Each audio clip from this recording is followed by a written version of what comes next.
70세 노인이 아들 집에서 35년간 거주하다 유언으로 딸에게 5채 아파트를 남기고 아들에겐 5만 원을 준 사연. 현금 인출 시 아들은 충격에 빠지다. 진대산의 눈동자가 커졌다. 손에 쥔 현금 카드가 미세하게 떨렸다. 은행 창구 앞에서 직원이 다시 한번 잔액을 확인했다. 진 씨. 어머님 명의의 이 카드 잔액은 정말 387원입니다. 진대산의 얼굴색이 순식간에 새하얗게 변했다. 말도 안 돼. 절대 있을 수 없는 일이에요. 엄마 월퇴직금이 매달 40만 원 넘었는데 35년이면 퇴직금만 1억이 넘어야 정상이잖아요. 시스템 오류 아니에요? 그의 목소리가 떨리기 시작했다. 고객님. 이미 확인 완료했어요. 오류 없습니다. 점원의 차분한 목소리가 들렸다. 진대산의 다리에 힘이 풀리며 자리에서 쓰러질 뻔했다. 3일 전. 어머니 왕수연이 세상을 떠났다.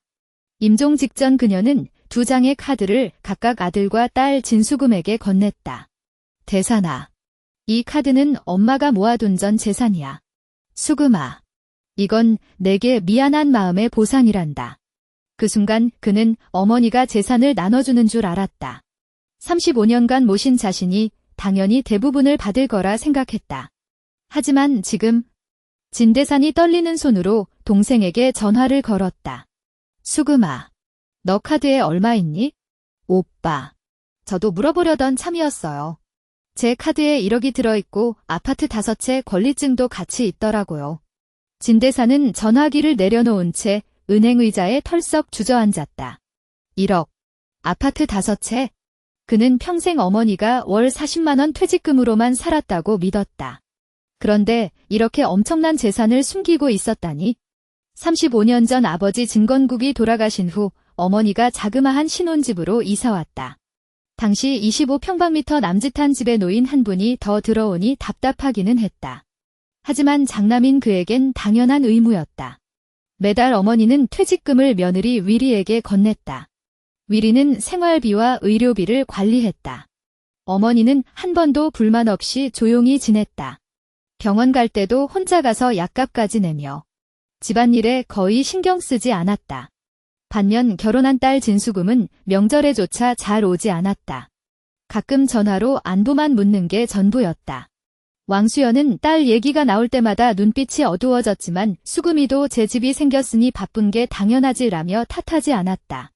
은행에서 돌아온 진대산은 집으로 들어섰다.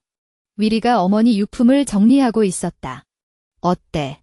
어머니 재산 얼마나 있더라? 진대산은 대답 대신 35년간 어머니가 머문 4평방미터 남짓한 방을 바라보았다. 낡은 안경과 약봉지가 놓인 작은 책상. 단출한 옷장이 전부였다. 5만 원. 뭐라고? 위리가 돌아섰다. 엄마 카드에 5만 원밖에 없어. 동생 카드엔 1억이랑 아파트 5채가. 위리의 얼굴이 일그러졌다. 35년 동안 내가 시중 들었는데 결국 밖에 나간 딸에게 다 준 거야? 이 할망구가 우리를 속였어. 소리 좀 낮춰. 진대산이 말렸지만 이미 그의 가슴속은 뒤틀린 보상심으로 가득 찼다.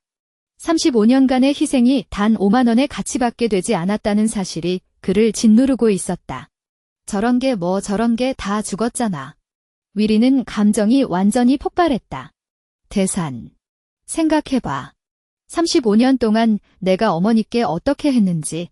아프시면 병원에 모시고, 먹고 싶다는 건 다 해드리고, 빨래도 해드리고, 방 청소도 해드렸어. 내가 쉬봤어. 진대산은 아무 말도 하지 않았다. 사실 35년 동안 위리가 어머니 왕수연에게 꽤 잘해준 건 사실이었다. 가끔 불평은 했지만 해야 할 일은 다 했으니까. 결국엔 돈을 다 진수금에게 줬잖아. 진수금이 뭘 해줬는데? 1년에 2-3번 와서 잠깐 앉았다 가고. 밥 한 끼도 해드린 적 없는데? 위리는 점점 흥분했다. 안 돼. 이대로 둘 수 없어. 이 돈 우리가 찾아야 해. 진대산은 화난 아내를 바라보며 복잡한 심경이었다. 물론 자신도 억울했지만 어머니의 유언이었다. 리리. 어머니께서 이미 가셨다뇨. 이건 명백히 불공평해. 대산. 솔직히 말해. 너 진짜 이대로 괜찮아? 진대사는 오랫동안 침묵하다 고개를 끄덕였다. 나도 억울해. 그날 밤 진대사는 여동생 진수금에게 전화를 걸었다. 수금. 말인데 어머니께서 왜 재산 대부분을 너에게 주셨는지 물어보고 싶어. 진수금의 목소리가 떨렸다. 오빠. 나도 놀랐어. 난 오빠가 다 관리하는 줄 알았는데. 근데 이 돈이 어디서 나온 건지 오빠는 알아? 나도 몰라. 하지만 어머니께서 이렇게 정하신 데는 다 이유가 있으셨을 거야. 진대산의 목소리가 커졌다. 무슨 이유? 수금. 내가 35년 동안 어머니 위해 뭘 했는데? 난 35년 동안 모시고 900만 원밖에 못 받았어. 긴 침묵 끝에 진수금이 말했다. 오빠. 만나서 이야기하자. 내일 오후에 찾아갈게. 전화를 끄는 진대사는 더욱 초조해졌다. 옆에서 위리가 부채질했다. 봤어. 전현이 약오르게 구는 거 봐. 분명 돈에 문제가 있는 거야. 다음 날 오후. 진수금은 약속대로 찾아왔다. 눈이 빨간 건 분명 울었던 흔적이었다. 오빠. 형수님. 위리는 차 한 잔도 내오지 않은 채 냉담한 표정이었다. 진대산이 본론으로 들어갔다. 수금. 먼저 이 돈이 대체 어디서 나온 건지 말해봐. 진수금이 깊게 숨을 들이쉬었다. 오빠. 어제 부동산 등기소에 갔었어. 아파트 5채 중 가장 오래된 건 15년 전에 사신 거더라고. 15년 전. 진대산이 멍해졌다. 어머니께서 그런 돈을 어디서 구하셨다는 거야? 진수금의 눈물이 뚝뚝 떨어졌다. 오빠. 어머니께선 정말 고생하셨을 거야? 무슨 고생? 우리 집에서 먹고 살면서 무슨 고생? 위리가 끼어들었다. 진수금은 형수를 힐끔 보았지만 반박하지 않고 말을 이었다. 오빠. 어머니 방을 정리하다가 단서를 찾을 수 있을지도 몰라요. 세 사람은 왕수연이 35년간 살아온 작은 방으로 갔다. 진수금이 옷장을 열자 낡은 옷들과 기워 입은 속옷들이 나왔다. 어머니께선 정말 검소하게 사셨구나. 진수금이 흐느꼈다. 위리가 코웃음을 쳤다. 검소하다다뇨. 새 옷 사달라면 안 사드렸어? 스스로 안 쓰신 거지? 침대 옷장 맨 아래층에서 낡은 철제 상자가 발견되었다. 안에는 사진들과 노트, 영수증들이 가득했다. 진수금이 노트를 펼치자 첫 페이지에 오래된 기록이 적혀 있었다. 대산 월급 3,000위안, 리리 월급 2,500위안. 가계비 1,500위안, 잔액 3,500위안. 페이지를 넘기자 빼곡한 기록들이 이어졌다. 오늘 장 보는데 30위안 씀. 대산 옷 사줌 200위안. 손자 책가방 사줌. 대산집 수리하는데 360만 원 필요하다고 해서 중 손자가 학원을 다니게 되어 매월 216. 공공공원을 내야 했고 제가 부담했어요. 리가 아파서 입원했을 때 144만 원이 들었고 역시 제가 냈죠. 진대사는 이런 기록들을 보며 얼굴색이 점점 어두워졌습니다. 진수금이 페이지를 넘기자 기록 내용이 달라졌어요.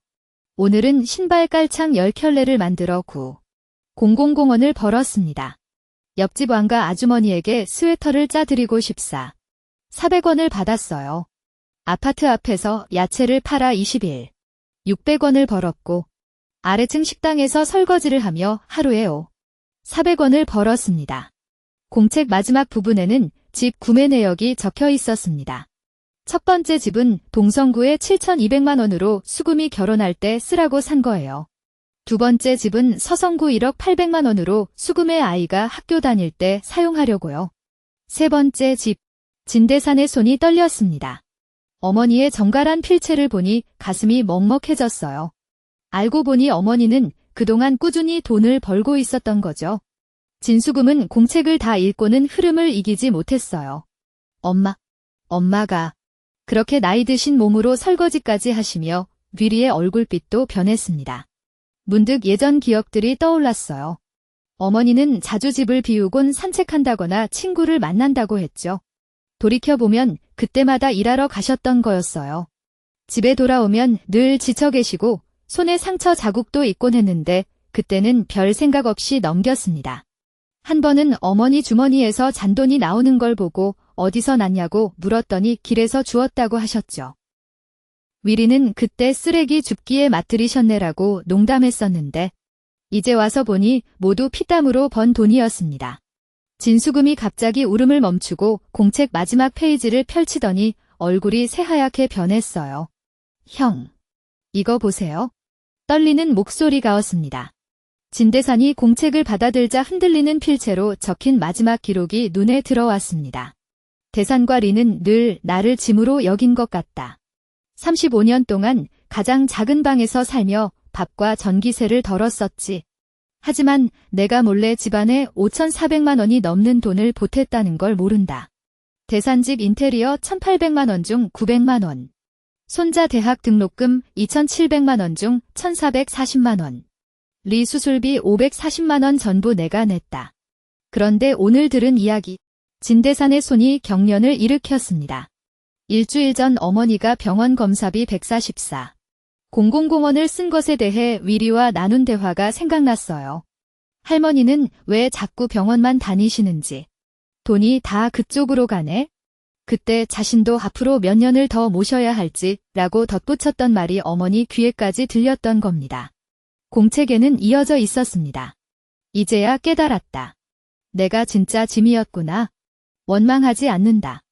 대신 평생 모은 걸 수금에게 주려고 한다. 딸에게 더 잘해주지 못한 것에 대한 보상이다. 아들에게만 사랑을 주다 딸의 상처를 보아도 모른 척했지. 사실 수금이 올 때마다 눈물을 참는 모습을 보았지만 진대산의 눈물이 공책 페이지를 적셨습니다. 그는 여동생이 집에 올 때마다 보이던 조심스러운 표정을 떠올렸다. 수첩 마지막 줄에 적힌 글씨는 현장에 있던 세 사람을 얼어붙게 만들었다. 내가 가장 미안한 사람은 수금이야. 예전에 그의 아버지가 아팠을 때 나를 돌봐주려고 자기 집에 와서 살자고 했지? 하지만 난 거절했어. 아들 집에서 살 거라고 했지? 사실은 귀리는 다음 줄을 읽던 순간 얼굴이 새하얗게 질리며 몸이 굳어버렸다. 사실 수금 남편이 몰래 나를 찾아왔어. 그들은 경제적으로 힘들어서 나를 부양할 수 없다고 했지? 그 말에 마음이 너무 아팠지만 수금이 난처해할까 봐 차마 받아들일 수 없었어. 그래서 마음을 굳게 먹고 대산이 집으로 간 거야. 하지만 이토록 오랜 시간 수금 생각을 잊은 적이 없어. 그의 힘든 삶을 알고 있기에 이 재산을 모아서 보상하고 싶었어. 위리는 머리가 멍해졌다. 예상치 못한 사연에 가슴이 철렁했다. 시어머니를 돌보며 투덜대던 자신의 모습이 떠올랐다. 무심코 흘린 불만의 눈빛조차 모두 엄마에게 들켰을 거라는 생각에 얼굴이 달아올랐다. 진수금은 눈물을 주체하지 못한 채 진대산에게 달려가 안겼다. 오빠. 엄마가 계속 날 생각하고 있었다니. 날 사랑하지 않았던 게 아니었어. 진대산도 단단히 여동생을 끌어안았다. 한참 동안 울음이 그치지 않았다. 진대산이 목이 메인 목소리로 말했다. 수금아. 오빠가 미안하야. 이렇게 오랫동안 내 신경도 못 써주고 엄마가 편애하는 줄 알았어. 다 지나간 일이에요. 엄마도 우리가 이렇게 되길 바라지 않으셨을 거예요. 수금이 눈물을 닦으며 말했다. 위리는 고개를 숙였다. 수금 씨, 제가 잘못했어요. 오해도 하고 무례하게 대했죠? 형수님, 다 한 가족인데요. 이제부터 서로 도우며 살아요. 수금이 위리의 손을 잡았다.